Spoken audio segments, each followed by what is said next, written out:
മഴയുള്ള നല്ല തണുത്ത പ്രഭാതം. ചെറിയ ചാറ്റൽ മഴയൊക്കെ വിരിഞ്ഞ് അങ്ങനെ നമ്മുടെ ആരാമസുന്ദരിമാരും പച്ചക്കറികളുമൊക്കെ അങ്ങനെ മിടുക്കന്മാരായിട്ട് നിൽക്കുകയാണ്. പാവയ്ക്കയൊക്കെ പറിക്കാറായി ഇരിക്കുകയാണ് കേട്ടോ. പാവയ്ക്കയും കോവയ്ക്കയും വഴുതനങ്ങയും ചതുരപ്പയറും ഒക്കെ അങ്ങനെ നല്ല സുന്ദരന്മാരും സുന്ദരികളും ഒക്കെ ആയിട്ട് നിൽക്കുകയാണ് കേട്ടോ. അപ്പോൾ അതൊക്കെ ഒന്ന് പറിക്കാൻ വേണ്ടിയിട്ട് ഞാൻ പതിയെ തൊടിയിലേക്ക് ഇറങ്ങിയത്.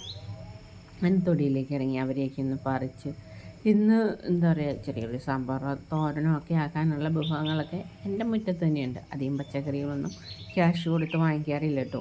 കാരണം അവരൊക്കെ മുറ്റത്തും തൊടിയിലും അങ്ങനെ സ്വന്തമായിട്ട് വിളഞ്ഞ് നിന്നുണ്ടാകുമ്പോൾ അതൊരു രസം തന്നെയല്ലേ. അങ്ങനെ കുറച്ച് പച്ചമുളകും ഒക്കെ പറിച്ചേക്കാം എന്ന് ചിന്തിച്ചു. അങ്ങനെ എൻ്റെ കൊച്ച് കുറേ കാലങ്ങളായല്ലോ കൃഷിയൊന്നുമില്ലേ എന്ന് ചോദിച്ചപ്പം എൻ്റെ പഴയ കൃഷികളൊക്കെ അവിടെ കിടപ്പുണ്ട് കേട്ടോ. അവർ എനിക്ക് വേണ്ടി ഇങ്ങനെ ഉണ്ടായിക്കൊണ്ടേയിരിക്കുന്നുണ്ട്. അപ്പം കൃഷിപ്പണികളും കാര്യങ്ങളും ഒക്കെ ഇനി വീണ്ടും അടുത്ത വർഷം റീസ്റ്റാർട്ട് ചെയ്യാം. മഴയൊക്കെ ഒന്ന് കുറയട്ടെ, മഴയുടെയൊക്കെ അവസ്ഥയൊക്കെ മനസ്സിലാക്കി ഇനി അവയൊക്കെ ഒന്ന് കുറഞ്ഞിട്ട് വേണം എനിക്ക് എന്ത് ചെയ്യാൻ, അടുത്ത വർഷം വീണ്ടും കൃഷികളും ഒക്കെ ആയിട്ട് പഴയതുപോലെ തന്നെ ഞാൻ ഒന്ന് ഉഷാറായിട്ട് വരും കേട്ടോ. കുറച്ച് പ്രശ്നങ്ങളും മാനസിക സംഘർഷങ്ങളും ഒക്കെ ആയിട്ട് ഇത്തിരി ഡൗണായി പോയി എങ്കിലും പൂർവാധികം ശക്തിയോട് കൂടിയൊക്കെ ഞാൻ റിട്ടേൺ തിരികെ വന്നുകൊണ്ടിരിക്കുകയാണ്. പേടിക്കേണ്ട. അങ്ങനെ ഞാൻ കുറച്ച് തക്കാളിയൊക്കെ പറിക്കട്ടെ.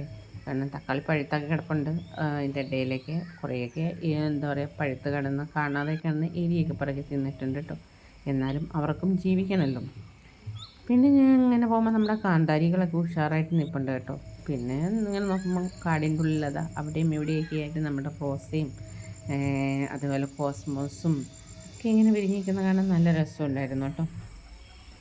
പിന്നെ കുറച്ച് കാന്താരി, നമ്മുടെ കാന്താരി സുന്ദരികളും അതേപോലെ തന്നെ എന്താ പറയുക, കാട്ടുവണ്ടിയും ഒക്കെ ആയിട്ട് ഇങ്ങനെ ഇവരും ഇങ്ങനെ നിൽക്കുന്ന കാണാനൊക്കെ ഭയങ്കര രസം.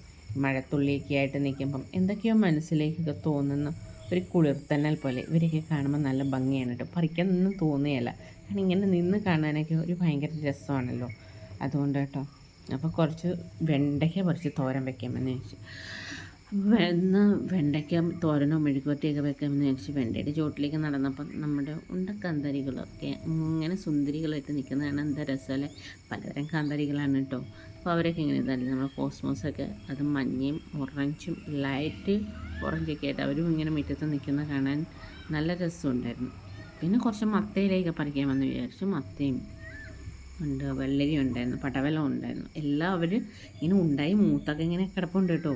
കാരണം ആരും പറിക്കാനില്ലാതെ അയ്യോ ഞങ്ങളെ ആരും നോക്കുന്നില്ല. ഇതാണ് കേട്ടോ ഞാൻ പറഞ്ഞ വെണ്ട. അപ്പോൾ നിങ്ങൾ ആയിരിക്കും ഈ വെണ്ട ഞങ്ങൾ കണ്ടിട്ടില്ല, ഇതിൻ്റെ പേരാണ് കാട്ടുവെണ്ട, അല്ലെങ്കിൽ മസാല വെണ്ട, അങ്ങനെയൊക്കെ എന്തൊക്കെയാണ് പുത്തിരി വെണ്ട എന്നൊക്കെ പറയും കേട്ടോ. ഇത് പിന്നെ എന്താ പറയുക, നമ്മുടെ